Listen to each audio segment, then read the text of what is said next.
If you're a student that keeps on wondering how much you should actually be studying to get those grades that you want, then this mini lesson is for you. Hi, it's Dr. Hugo here. So today we're going to dive right into this topic about how much should you actually be studying. And I'm actually getting this particular study topic or study difficulty a lot. They're actually students wondering how much they actually should be studying. They feel guilty when they are dropping below a certain amount of hours, and sometimes they don't know if they are actually studying too much as well. So in this mini lesson, I'm going to share a little bit about my personal journey and kind of trying to enlighten you to see whether you can get this big take-home message in the end. So stay right to the end to get this.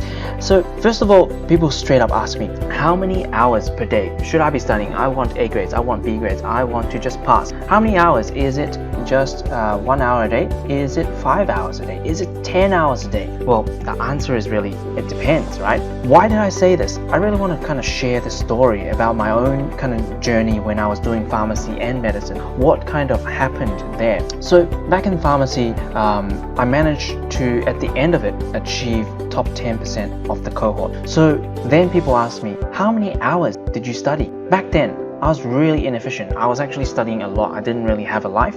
I was actually studying day in and day out. So I'd be going to uni every single day, attending the lectures live. That would take me a good 8 hours, and then I would stay home, and then I would study for maybe 6 to 7 hours more per day. That's what I'm talking per day. So when the week ends, I've studied another 50 hours on top of the probably 50 hours that I was at uni. So pretty much I had no life outside of pharmacy. And yes, I achieved those top 10%, but it was exchanged with a lot of hard work. It was exchanged with a lot of blood and sweat, and also me not being able to socialize with my friends. I was losing sleep, and I was quite stressed out as well back then. And then things kind of changed when I got into medicine. So in medicine, I really got the same result. So at the end of the 4 years of medicine as my postgraduate, I again achieved top 10%, but things changed because as I was progressing through pharmacy, I kind of realized that something needs to change.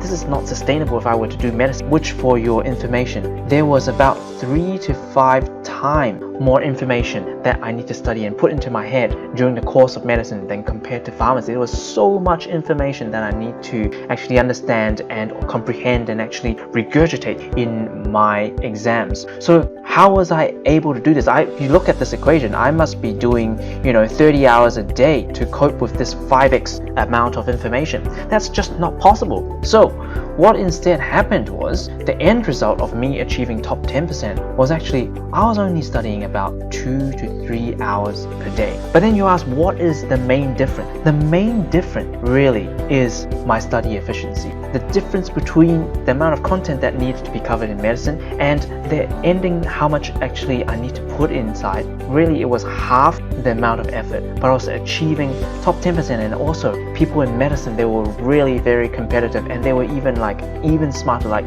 a lot of these people were smarter than me, but I was still able to achieve top 10% using just 2 to 3 hours a day. And this is really what I want you to focus on. And remember that it is really your study efficiency that matters most when it comes to studying. Above answers can be the same. So if you were the one that really wants to be achieving top 1% of medicine, you need to have achieved the study efficiency that I was doing already, and you also need to put in even more hours because you need to be working harder and smarter than everyone else in the same cohort that is already so smart. So the answer is, again, it depends. But one thing I really want you to take away is that you need to start focusing and taking in these study efficiency tips and see where you can improve your study efficiency. Because this example right here, where I chose to be settled in, I was happy with being just in the top 10%, and I was only studying 2 to 3 hours a day. So that means that I have so much more time to myself. I was doing things that I like. I was watching all the Netflix TV shows, I was watching all the movies, hanging out with friends, I was going to travel,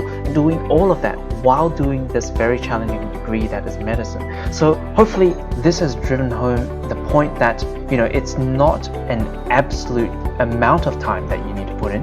It really depends, because what I've done in pharmacy and also what I have done finally in medicine, it's totally different. I was spending less time, but I was getting better grades despite more information is required. So lastly, leaving you with this is that, remember, it is your study efficiency that actually matters most. And really, this is where I want you to focus on improving your study efficiency, including things like active recall, spaced repetition. These are the things that you need to start implementing as soon as possible. So hopefully this mini lesson has been helpful for you, and I look forward to seeing you in the next one.